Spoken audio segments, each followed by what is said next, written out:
We're all Sweet. set? Yeah. Cool. Yeah, where are you located? San Francisco. Oh, cool. Nice. We're in the city. The Mission. It's a really nice. It's like right next to Franklin Park. Oh, that's awesome. I was just out there about 4 weeks ago, I think, and staying with my friend, not over in the Haight, but like right next to it, just sort of like at the foot of that park that goes up there. Do you know what I'm talking about? The one with like a nice view of the city. Yeah. Dolores? No. Always. Always try to remember and Castro, I feel. think Castro. Oh no, sorry, Buena Vista Park. Buena Vista Park. Yeah. Yeah, Yeah. it was just, It is. It can be a nice hike too. yeah. It was nice being back in SF. I think I was there in November and it was like a little bit kind of quiet and dead and cold, and it was kind of nice to see the city back. So Yeah. awesome. Well, thanks for taking the time to speak. Big fan of the work that you're doing, and it's kind of cool just to get to chat with you. Oh, my pleasure. And yeah, I guess you got a little bit of context from the email intro. And there's probably not too much else out there unless you kind of dug deep into the GitHub as far as what we're working on. But yeah, I mean, I have a ton of questions, but I think like I'm generally just curious to share a bit about what I'm thinking and that the problems that I'm looking to solve, and hopefully if you can pattern match on some of the things that I'm interested in, and maybe point me in the right direction of other people that you have been talking with or working with, or kind of specific challenges around how AI developers go from local notebook type environment to publishing something out in production that powers real user facing applications. Because at the moment, kind of from everything that I've seen, there's not a lot of kind of like standard methodology or practice around how to do that. Yeah. Yeah. That's true. Let me see what Asasa said. She didn't give me any GitHub. Cool. Here, I'll post in the chat. So Okay.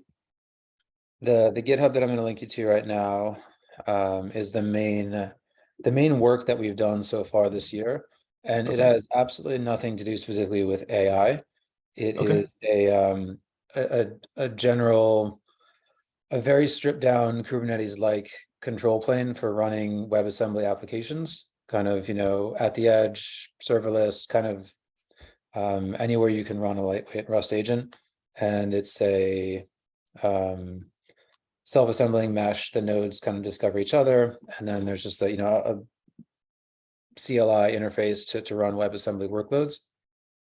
And there's some other fun stuff like running IPv6 multicast over Tailwind that we kind of threw together. But the main thing that we were thinking about is that there's a lot of growth in the edge space, and there's a lot of interesting places to run applications that are being underutilized right now.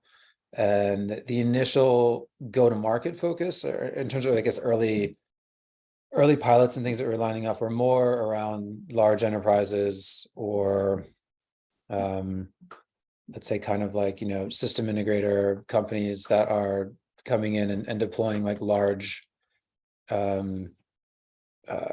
complete solutions, say for like industrial IoT or kind of like far field like oil and gas operations, and trying to kind of work our way in there. One of the spaces that I was interested in was AI and edge applications, and kind of running inferences, say again on the factory floor, something like that. But I wasn't specifically trying to hone in on AI, at least at first. I was getting some encouragement from people that I was talking to, but I didn't want to kind of shoehorn us too much, or what felt like shoehorning at the time. And I guess it turns out that the more I've kind of explored the space, the more it occurred to me that one of the best use cases for what we've built so far is specifically AI applications, and helping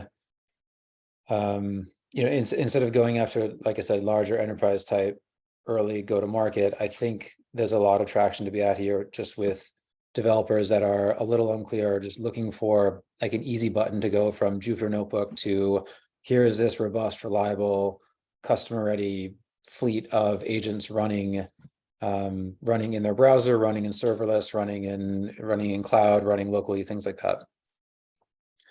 And this is all relatively recently, so I'm still kind of massaging or evolving what I'm thinking about it. But yeah, I think that as a general interest point, and then the other interest that I have is autonomous agents, not so much as chatbots or things like that, but actually using autonomous agents as part of the packaged application. So basically using agents to help make decisions around say like where to move workloads or how optimally to deploy different workloads within a mesh of compute nodes. And that's it's not necessarily like LLM agents, it's just the idea of autonomous pieces of work that can kind of make decisions about their own execution.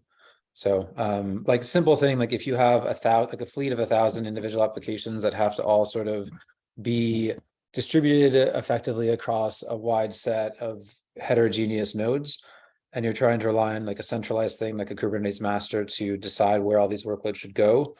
And you try to layer in things like latency as a primitive for the orchestration, and it starts to kind of fall apart quickly. So another idea that we've had for a while is essentially empowering each application within your control plane to make decisions about its own execution. So you can sort of have your own control loop, or kind of an agent control loop within your workflow, and say, okay, every 10 seconds I want to check and make sure that the lowest latency or that I'm at the node with the lowest latency to this external device, this external hardware interface. And then if not, make the decision myself and actually freeze the state of my application, just freeze myself and then relocate across the network automatically. We were kind of toying with that for a while in the fall. And my first thought was, I don't think developers are ready to start thinking about essentially kind of like OODA loops, like making observations and having like this kind of control loop type thing.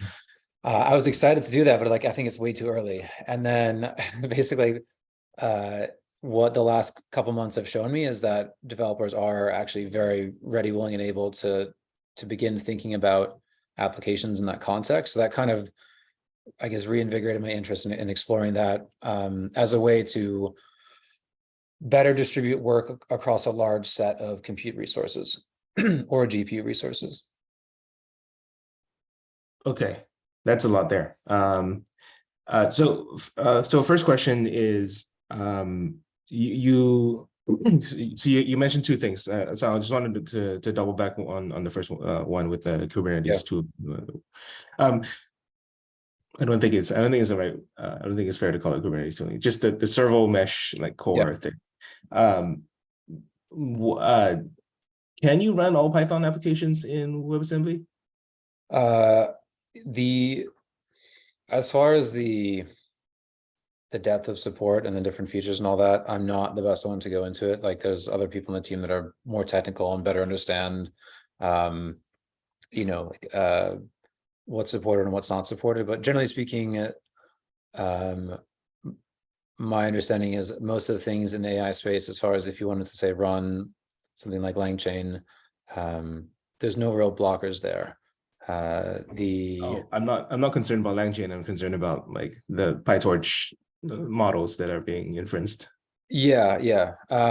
There's definitely a lot of work to be done there, but I don't think there's any hard blockers. There's just a lot of nuance and kind of nuts and bolts type work to get that done. Okay, and just to follow up there, Anastasia mentioned that you were looking at running things in a browser, but I didn't hear that from you. So browser is one of many deploy targets that you're potentially looking at. Yeah. And there's the upfront effort in terms of getting things packaged in WebAssembly, and then actually having like a runtime engine that is obviously going to be different in the browser sandbox, but constructing it in a way that your user's browser and your, say, like your cloud or serverless deployments are all kind of viewed as one continuous mesh. So like say if a user is running something locally and they're making a lot of inferences, and you want to basically sort of jumpstart or reduce the latency or just increase the parallelism of those requests, you can sort of route some of those requests basically into cloud deployed instances as well. Yeah. So, I'll maybe mention the typical reason why people have struggled with distributed inference or distributed training, which is that there is a lot of communication across nodes. Like every time you're multiplying matrix, like you kind of have to, you can distribute part of it, and then it all has to sync itself across nodes anyway. And that's why bandwidth is such an important thing in training. That said, I did recently just meet Together.xyz. I don't know if you've come across them. No. So Together is the same people that released the red pajama dataset and model, but as far as I understand their broader vision, I'm actually meeting them. I'm having them on my podcast next week. Cool. As far as I understand their broader vision, they're also working on a distributed mesh training thing. Cool. Nice. They haven't released it yet, so in that sense, you're slightly ahead. But yeah, and then the other competition that you might be aware of is Petals. Petals framework. They recently did their first like sort of community conference. So if you want to see like the state of Petals, you can go check it up on YouTube. Nice. Just look for Petals framework. Yeah, so generally people are like, yes, it would be nice, but there's realities around the amount of latency transferring that much data back and forth that make it potentially not worth it. I don't know, because I haven't done the numbers, I haven't done the math. But I've met others who've tried it and concluded that it wasn't worth going for. But also, I think there's many points that are enabled as technology improves. The other thing, of course, is people speculate that Apple might be also getting in this game. Cool. So that's that. In terms of the agent stuff, I was wondering if you have ever looked at E2B. E2D, no, or E2B. And it's a terrible name. They're renaming it. I hope they find some better name, but it's English to bit. What it's E2B. Basically, they run agents in Firecracker VMs. Cool. Which handle the isolation, handle the I guess the fast spin up times, and then the interfaces with all deployment locations, I guess. Yeah. So that will be one I place on your radar as well. Yeah, I would say of the things that we've discussed so far, this is probably most squarely within, I guess, like the design guidelines of what I've been talking about. Yes. Obviously, like a different technical kind of standpoint or approach, but very much spiritually aligned. Yeah. So I mean, I think that's great. I think there's people that will be pursuing this. I think there is room for a deployment platform for these kinds of agents.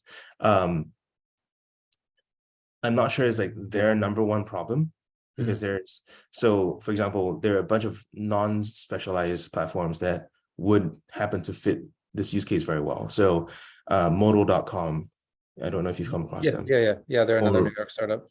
Railway as well. Not familiar with them. All of these are sort of newer age platform as a service companies that focus on it being able to spin up fleets of deployments, and could be repurposed for agents, even though they're not specialized for agents. You know what I mean? So there's a bit of a spectrum of, what are you looking to be, and who does that put you in competition with? Yeah. Beyond that, and maybe I should stop talking about competitors, but I can keep going if you want. No, this is actually, it's super helpful, and I'm not here to get like an ego boost or rah-rah up. Like clearly I wouldn't say I'm an outsider, but I've been out of the space for a while. My previous company, like we were sort of in the previous AI hype wave back in 2016, 2017. Yeah. We're using ConvNets in production for like data transformation automation So basically using computer vision to identify different types of business data in Yeah. dark or raw data. So I had experience in the early days of like deploying TensorFlow on Kubernetes, and before GPUs were a proper primitive. But that was kind of like the last time that I was really squarely focused on running AI stuff in production. And the last 2 years, I've been more focused on getting work done in challenging network environments, right? So sort of either just dealing with like complex firewall and routing in enterprise environments, or like longer tail of compute points, smaller devices and just unreliable networks, and trying to build like a resilient way of getting work done in these environments. Yeah. So there's some overlap with the kind of problems that we're talking about in this context, but it's more of like a I guess a refinement of the focus that I've had so far. Okay. Yeah, that is that is very valuable expertise. I would actually try to take advantage of that as much as possible, because very few people have actually done that. Okay. Well, what do you think I should focus on then? So I guess I have a couple ideas, but there's so much out there. Like there's so much information, and there's so many people kind of like building new things all the time. We had like a week before you launched Small, like we'd been chatting as a team about like what would be an interesting thing to sort of like take a side step from what we've been doing, and kind of focus in on this idea of like smaller models and all that. We're sort of joking that like that would be like a great thing to go and do, and then you released it like a week later and had 2,000 stars in 2 days. Like, okay, like this is clearly like an exciting space, and no one really knows what it's going to look like in a year, like how much faster things can keep going. Is going to keep accelerating? Will be there some pullback or whatever it may be? But it's clear that right now a lot of people that are very smart and very excited are just it's a chance to kind of be a part of like a real step function change in the way that we build software, or just the way that we interact with and make use of computers. So in general, like I'm trying to find a bit of a gap, or like some open air in the space to go in and try to quickly prototype something that can add value to a subset of the broader community. Ah, Does that make sense? So I'm not trying to like come in and go for like the highest value thing and compete and like win on execution. Like I'm really just trying to find something that doesn't exist yet that people would really get value from, and try to provide that quickly, if that makes sense. interesting. Yeah. Okay, well, that's a different, category altogether. So I'm still hacking ideas. Small developer was not my main startup idea. It was just a side project, right? Just whip something together and posted it up, and it accidentally went viral. Um, I don't have a thesis apart from, I think in the current landscape, you get paid to help let people dream. Auto GPT, everyone knows, is not that useful, right? Like it's just kind of a fun tech demo. But oh my God, look at the attention the GitHub stars, the amount of people that are talking about it even without it working yet. Yep. And so I think that's part of what small developer tapped into, which is people kind of want that direction to happen, even though, again, like small developer wasn't that great at like doing pretty much anything else apart from Chrome extensions, because it doesn't install dependencies. So basically, how do you let people dream about a future that they want? Yeah. And that future could be running future, like in the value proposition should be pretty simple. It should be like, run models on your devices such that you preserve privacy, you don't send anything to OpenAI. That's great. There's a bunch of people like GPT for all, private GPT that and that compete in that space. Yep. And then for me, it was like, just don't have to hire developers anymore, use an AI developer, whatever, right? So very, very simple pitch that like a non-technical person could understand, but a technical person could be like, oh yeah, like let's see, this is like a decent implementation of that idea. Yeah, I mean, I think those are the rough parameters that I'm looking at. So I guess how do you split your time, right? Because I've been listening to your podcast, and it seems like you put a lot of effort into getting these like fantastic guests and having this great conversation. You're also just like hacking together projects. What are you? What am I? I'm single and dedicating all my time to this. Um, so seriously, that is like I was working till like 1 a.m. yesterday. Yeah. Um, I do have a lot of help as well. Alessio, my co-host, handles a lot of the logistics and bookings and like right now the one that just went out, Notion. He also wrote the show notes, which typically I've been doing. And so like I think we have just a really good partnership there. And then yeah, I mean, like I am nobody's expert in allocating time, but I do think that you want to spend some amount of your day looking around at other people, what they're excited and talking about, and seeing if you can ship something that pushes forward that discussion a little bit. And I Yeah. think so that's essentially my weekends, right? Like I have an idea that I'm hacking on this weekend that I'll try to launch on Monday, and maybe that'll work, maybe not, but you just try to take a few shots on goal, and one of them was going to work. What's a sneak peek or like a rough context of what you're So it's a social chat platform. So I'm and because this is the one stroke of genius that I will claim to have, which is that I named the company in such a flexible way that it does anything. So it's a conversational chat platform with AI and humans, and it's going to be called Small Talk. cool. Small talk. Yeah. Nice. That's going to appeal to the CS geeks. Actually, so I kind of want to put a code interpreter, like an open source code interpreter, because most people don't have access yet. I don't have access to code interpreter. Mhm. And so it'd be cool to like hack it together and release it and go like, here's open source code interpreter, but also it's like has my little twist on it, such that it might be useful for others. That's awesome. That's ambitious kind of weekend project, but it sounds like you're yeah, I mean that's cool. I'll keep an eye out for that. You said Monday you're hoping to put that out? I hope. I mean, I do tend to push deadlines a lot. So don't be surprised if it's like next Monday instead. But yeah. Cool.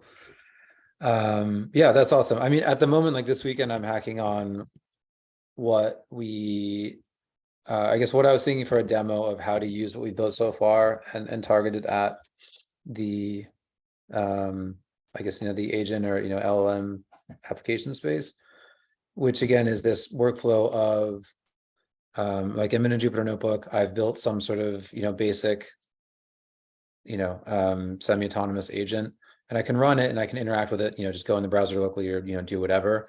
But now if I want to actually push that out where other people can use it, it seems like, again, I guess this is going back to maybe the start of the conversation, but there's not, as somebody who's a bit new to the space, there's not a lot of like clear guidance on how to build like a robust distributable thing. And like, should I run this in the browser? Should I run this in the cloud?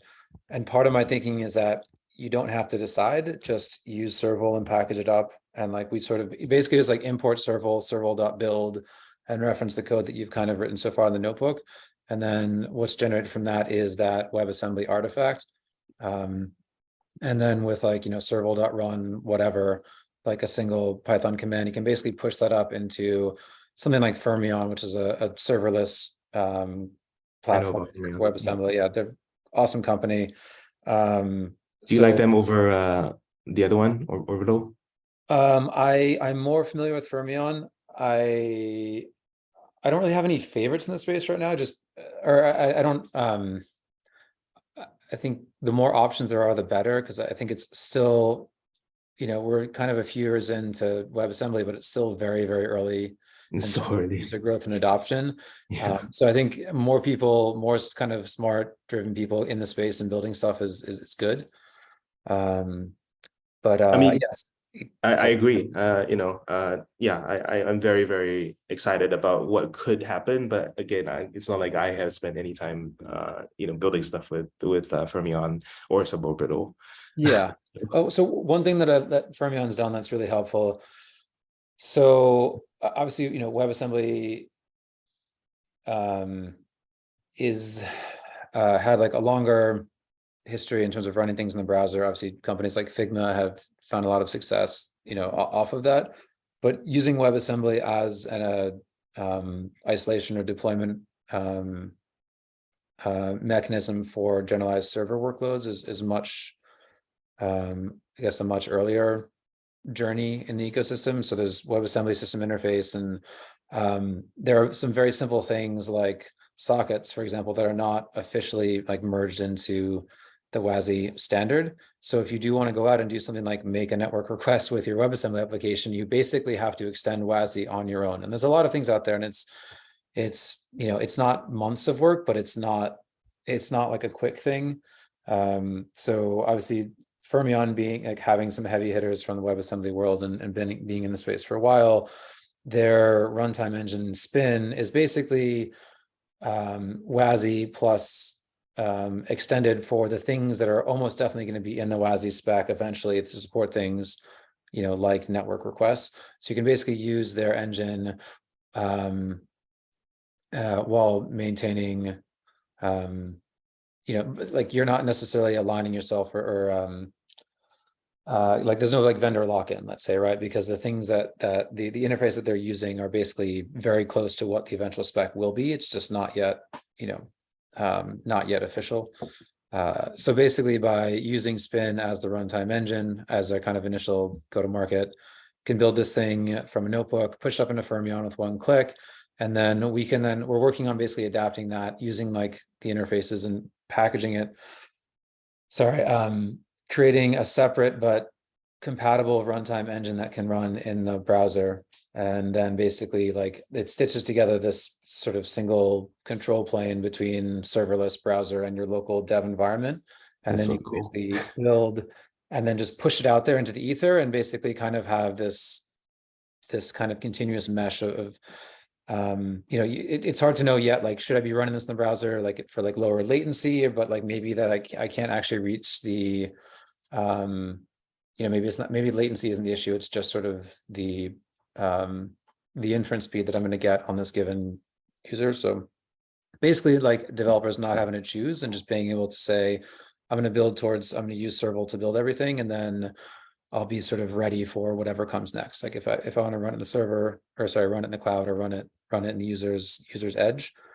That's the kind of general thinking. And then there's some other weird stuff around, there's device edge, like users, browsers, but then there's obviously mobile deployment targets. And then there's other, I guess, unconventional compute resources that are spread out around the network, especially more in the enterprise world.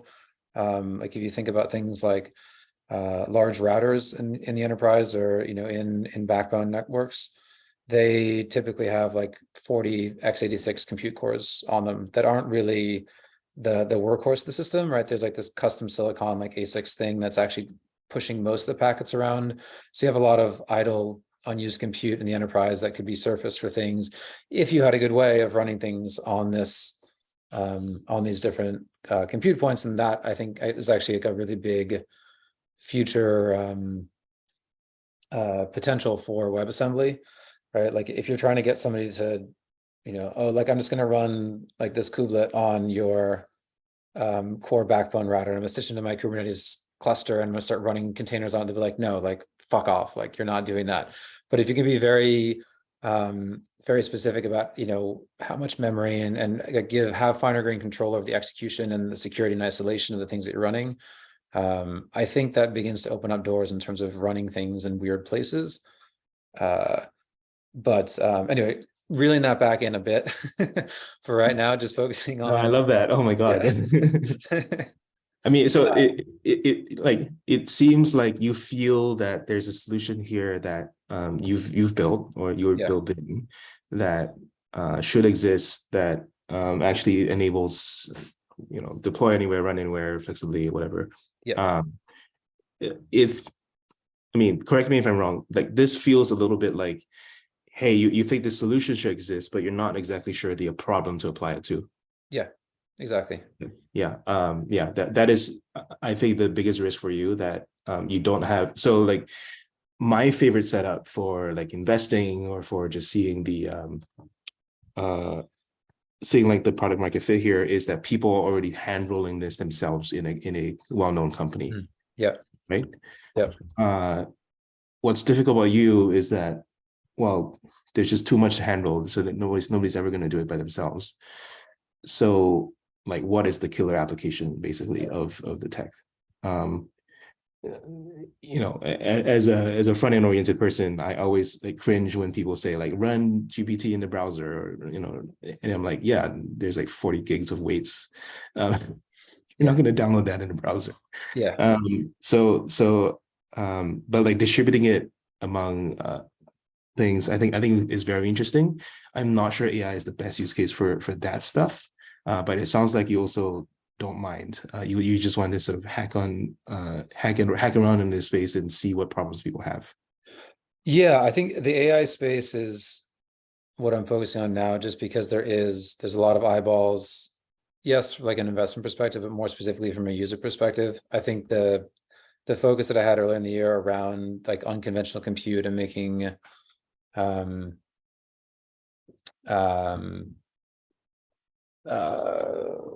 like making use of wasted, latent, idle, unused compute resource in the enterprise is still very much a long-term goal and a thing that will happen. Yeah. But in terms of getting traction early on, it's very much like a binary outcome. Like you either land this 12-month project or not. And I think I'm more interested in the frothy, bubbly nature of just putting something out there and getting people excited and hacking on it. And I think that's what's drawing me to this space right now. And it also just so happens that the things that we've been trying to solve have, like, there's a lot of parallels that I've seen, at least in my kind of month or so exploring the space. Okay. So first of all, be careful what you wish for. The bubbly nature is very, very bubbly, and there's a ton of noise, and you have to be a little bit shameless to stand out. And legitimately, like, as a friend, I might not advise that for you if your background or your tech doesn't fit it, right? Or the interest or the problems that you're interested in solving doesn't fit it. Yeah. So I think it's cool to dabble, but I think enterprise go-to-market is actually underrated. Do the things that others can't do, or the indie hackers can't do, or the self-promoters and grifters can't do, which is build real tech and sell it to enterprise. No, and I guess as somebody who's, I don't know, so I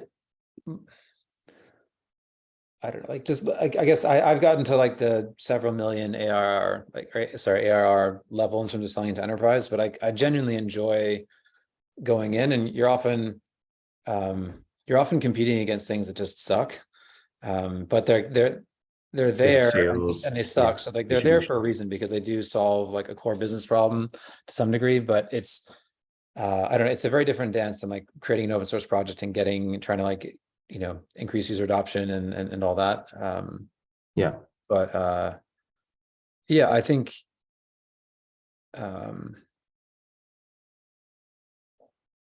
like I think what I'm interested in exploring now for this next month is just trying to get some bottom-up growth and just get people using the software that we've built. Not looking for 2,000 stars in 2 days necessarily, but even if there's just 20, 30, like, or 100 users that are getting value from this, and just see like, okay, like, what are you using this for? Right? Like, what are you using this for? Your company? Is this for your personal dev project? And just kind of go where the value is, and value not in terms of dollars, but just value in terms of people's time and attention, and then let that be kind of like a more of a guiding light, if that makes sense. Yeah, got it. Okay, so I would suggest, if you're interested in hacking around the agent space, finding an interesting agent problem and then building a demo of that. That solves it well. That'll get you some initial attention, because everyone tries out everything. And then going from there, seeing what problems people face. That's definitely something I've done with Small Developer. Like the main things that Small Developer, the main issues that my users opened up are the ones that I want to solve. So in terms of like interesting agents that would be fun to demonstrate running in roughly what I've described so far, like what jumps out at you, or like what's out? Nothing. but I haven't spent any time thinking about it. If I think of something, I'll send it to you by Okay. asynchronously via email. I do have to run for our next Yeah, meeting. no, this was great. Awesome to meet you. I hope the weekend Yeah, had as awesome meeting you well. too. Yeah, if you're in SF, we should meet and hang out. And I'd love to learn more, get a demo serval, and just trade more ideas. I really like the way that you're approaching things. Awesome, cool. That sounds great. We'll talk soon. Okay, all right. All right, Thanks, Brad. cheers. Bye. Bye.